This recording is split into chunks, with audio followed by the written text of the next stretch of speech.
Estamos de volta com o Vida e Saúde. Largar o vício se torna ainda mais difícil quando o fumante não se convenceu. Os especialistas dizem que querer é realmente o primeiro passo, mas um apoio profissional pode colaborar e muito para uma decisão definitiva. Vamos ver na reportagem. Quando o assunto é o cigarro, os dados estatísticos da Organização Mundial da Saúde são os mais negativos. Para a OMS, o tabagismo é considerado a principal causa de morte evitável em todo o mundo. Ela estima que 1/3 da população mundial adulta, ou 1,2 bilhões de pessoas, sejam fumantes. O tabaco é uma árvore cujo nome científico é Nicotiana tabacum, da qual é extraída a nicotina. Esta, por sua vez, provoca a dependência. O cigarro ele contém mais de 4.000 substâncias tóxicas ao nosso organismo. Entre essas substâncias encontra-se a nicotina, que é a substância que vai causar a dependência ao cigarro. Então a pessoa fuma porque ela se torna um dependente à nicotina. Mas não é a única responsável por todos os problemas de saúde atribuídos ao fumo. Então nós temos o alcatrão, a amônia, acetona, metano, butanol, e alguns têm DDT até, que é aquele inseticida, contém também na fumaça do cigarro. Quer dizer, são substâncias altamente nocivas ao nosso organismo. Carlos fuma há 40 anos. Ele sente cansaço e não tem a mesma disposição para as atividades. Para o eletricista, o cigarro funciona como calmante, mas agora ele tenta se livrar do vício. Na realidade, eu tentei parar de fumar uma vez, essa que eu consegui, as outras eu não tinha vontade de parar de fumar. Eu estou tentando agora, acho que pela evolução da idade, né, e pela solicitação da família. Mas para deixar o vício, o primeiro passo é querer.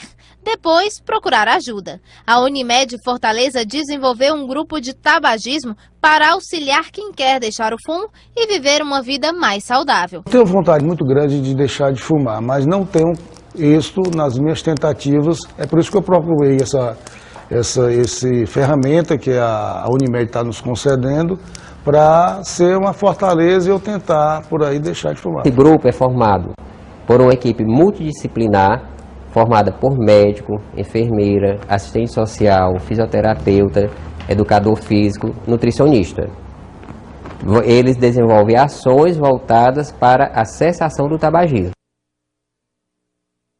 Esse apoio é fundamental na hora de mudar, né? Quem conversa aqui com a gente é o Dr. Israel Medeiros, que é cirurgião torácico, e vai falar um pouquinho pra gente sobre o câncer de pulmão. Dr. Israel, eu queria que o senhor comentasse pra gente se o câncer de pulmão realmente é um dos mais letais, que mais matam pessoas.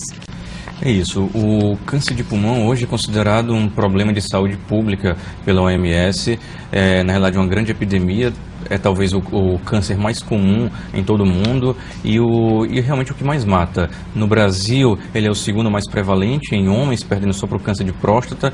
Nas mulheres, ele fica em quarto, perdendo aí para o câncer de mama, colo de útero e intestino grosso. Mas, assim, ele é disparado o câncer que está associado à maior mortalidade. Ele é o que mais mata, assim, sem dúvida. E a que se deve isso, assim, essa mortalidade tão frequente do câncer de pulmão? O câncer de pulmão é uma doença bastante agressiva. Em média, um indivíduo diagnosticado com câncer de pulmão, assim, ele tem uma sobrevida em 5 anos em torno de 15%. Então é uma sobrevida muito baixa.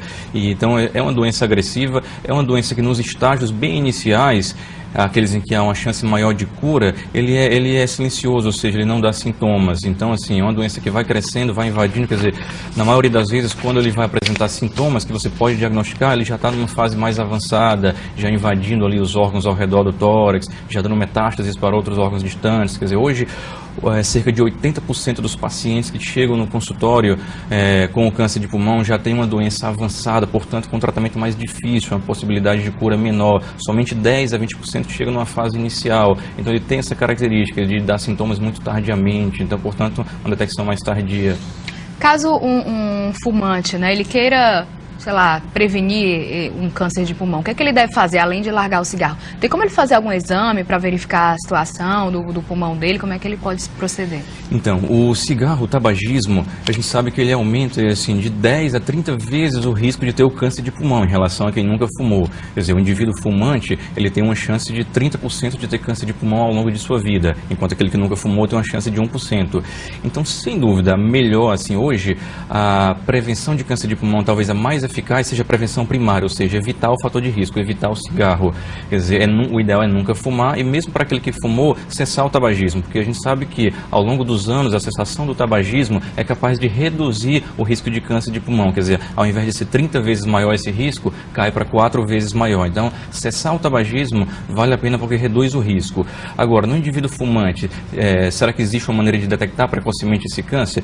Infelizmente, assim, em termos de saúde pública, não existe um método realmente eficaz, como, por exemplo, existe no câncer de mama, aquela orientação de fazer mamografia com tal idade para descobrir precocemente o câncer. Não existe essa orientação. Muito se tem estudado sobre isso, estudos grandes têm sido feitos para ver se a realização de radiografias de tórax em indivíduos fumantes aumentaria a chance de detectar precocemente, traria algum benefício. Isso não tem sido demonstrado, pelo menos não em termos de saúde pública, né? Hoje em dia existem estudos feitos com tomografia de tórax para tentar detectar mais precocemente esses tumores, mas também não tem tido resultados realmente muito satisfatórios. Por quê? Porque a tomografia de tórax também tem as desvantagens, a questão da radiação, dos seus efeitos colaterais, acaba diagnosticando muitos nódulos benignos, e isso também traria problemas.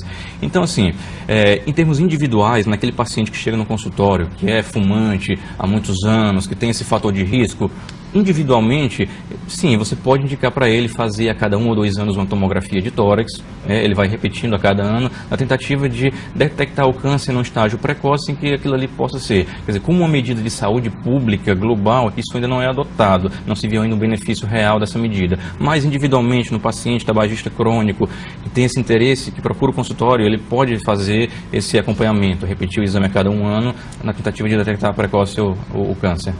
E no caso das pessoas que são fumantes passivos, elas também podem adquirir um câncer de pulmão? Sem dúvida, isso já está bastante comprovado, quer dizer, 90% dos pacientes hoje que têm câncer de pulmão são fumantes, quer dizer, a doença é causada pelo cigarro. Quer dizer, esses outros 10% são pacientes que têm o câncer e nunca fumaram. E uma parte deles, em torno de 3%, são fumantes passivos.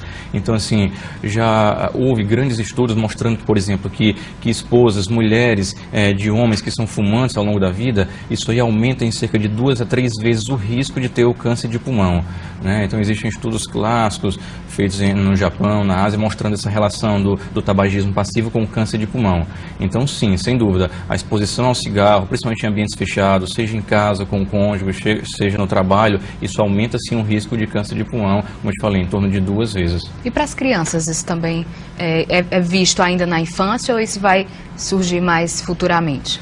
O cigarro é sempre um problema em qualquer idade, quer dizer, ele é um fator de risco para várias doenças, desde o feto, desde a gestação até a idade adulta. Falando especificamente do câncer de pulmão, não. Por quê? Porque a gente sabe que é preciso um longo período de exposição ao cigarro, ao tabagismo, para que o câncer surja no pulmão. Quer dizer, ele vai causando, transformando as células do pulmão, elas vão mudando até que surja o câncer. Então, geralmente, a pessoa ela começa a fumar com 20, 25 anos de idade, ela vai fumando e ela vai desenvolver o câncer naquela faixa etária de 50 a 60 anos. Então, é necessário um tempo prolongado de exposição ao tabagismo para ter o câncer de pulmão. Mas claro que o cigarro faz mal em qualquer faixa etária, quer dizer, se a gestante fuma, ela aumenta o risco da criança nascer com vários problemas, malformações, bronquite, otite, retardo de desenvolvimento, quer dizer, além das outras doenças associadas ao cigarro, né? A gente sabe que não é só o câncer de pulmão, câncer de laringe, bexiga, esôfago, além das doenças cardiovasculares que também estão associadas ao cigarro.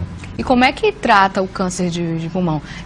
Dá para fazer químio e rádio ou é cirúrgica? Como é que é o tratamento dele? Bem, o câncer de pulmão, o tratamento do câncer de pulmão depende basicamente da fase em que ele é encontrado. É aquilo que a gente falou no começo da nossa conversa. Quer dizer, quando o câncer ele é detectado naquela fase inicial, quando ele está limitado ao pulmão, é exatamente aquele momento em que o paciente ele tem uma chance de cura maior. Nessa fase, o tratamento principal é a cirurgia. Sem dúvida, é o tratamento que hoje oferece maior benefício ao paciente, no sentido de uma sobrevida maior. Então, detectado nessa fase inicial, o tratamento melhor, sem dúvida, é a cirurgia. É a ressecção de parte do pulmão ou até de todo o pulmão para tirar todo o tumor. Agora, quando ele é detectado numa fase mais avançada, em que ele já saiu do pulmão, já entrou em outros órgãos, aí a cirurgia já deixa de ter tanto benefício. O tratamento passa a ser com quimioterapia e radioterapia. Você falou que quando o fumante ele para de fumar, ele diminui o risco do câncer de pulmão. Isso. Mas ele regenera o pulmão dele ou não? Na realidade, o cigarro ele traz várias alterações para o pulmão, ele transforma o pulmão de várias formas. Não é só câncer de pulmão que o cigarro vai causar. O cigarro ele destrui os alvéolos, que são aqueles saquinhos de ar que tem dentro do pulmão, então ele causa enfisema pulmonar. Então tem várias alterações que o cigarro causa no pulmão que são irreversíveis. O próprio enfisema pulmonar é uma doença de natureza irreversível, quer dizer, aquilo que o cigarro já destruiu, já causou de enfisema, não vai voltar. Mas a cessação do tabagismo deve sempre ser estimulada na tentativa de aumentar a progressão, porque a cada ano fumando, o pulmão vai sendo mais destruído. Então, assim, algumas lesões pulmonares, elas são irreversíveis, algumas alterações, elas não têm retorno. Mas, sem dúvida, parando o tabagismo, você vai evitar que aquilo ali progrida, né? E depois de muito tempo sem fumar, quer dizer, o risco daquelas transformações evoluir, por exemplo, para câncer, vai diminuir. E muita gente, assim, eu pelo menos via muito em feira de ciência, na escola, aquela diferença entre o pulmão do não fumante e o pulmão do fumante. Isso realmente é visível, esse tipo de dano? O que é que a gente pode identificar aí de danos no pulmão de um fumante? Isso é visível, quer dizer, nós que trabalhamos no dia a dia com a cirurgia, vendo esses pulmões através das cirurgias, a gente percebe essa diferença realmente no paciente mais jovem, nunca exposto ao cigarro, no paciente mais idoso que foi exposto a vida toda ao cigarro, seja passivo, seja ativo. A gente percebe essas diferenças, o depósito do alcatrão, daquela substância que tem no cigarro no pulmão, é um pulmão sem dúvida mais escuro, mais enegrecido, diferente daquele pulmão mais branquinho, rosado do paciente jovem. Interessante que a gente percebe isso não só, essa diferença não só entre pulmões de fumantes e não fumantes, como entre pessoas que vivem às vezes na zona rural, na zona urbana. Às vezes a gente percebe essa diferença. Pessoas que passaram a vida toda no campo, têm um pulmão mais limpinho, pessoas que vivem nas zonas urbanas, nos grandes centros, a gente percebe que também tem um pulmão mais preto, mais contaminado, porque a poluição do ar também prejudica o pulmão, os poluentes, não só o cigarro. Então isso é possível facilmente ser identificado aí pelo médico e verificar. Mas existem testes para identificar também o grau do tabagista, assim, do fumante? É possível identificar isso? Não, assim, na realidade, assim, o risco do cigarro está relacionado, assim, à exposição, quer dizer, ao quanto de cigarro que ele fumou ao longo da vida. Isso é realmente, é mais importante identificar no paciente que fuma, é isso, é o número de cigarros que ele fuma por dia e há quanto tempo ele vem fumando, porque quanto maior essa carga tabágica, maior o risco de ter problemas, maior o risco de ter câncer de pulmão e outras doenças associadas, como enfisema pulmonar. Infelizmente, hoje não existe um teste laboratorial capaz de detectar o câncer de pulmão, marcadores, exames de sangue. Na realidade, como eu te falei, os exames de imagem, particularmente a tomografia de tórax, é um exame realmente capaz de identificar alguma alteração no pulmão que possa já ser um sinal de um câncer de pulmão. Agora, realmente não existe um exame de sangue, um teste laboratorial, uma alteração que você possa identificar, que vai dizer, que vai prever que aquele indivíduo vá ter o câncer de pulmão ou não.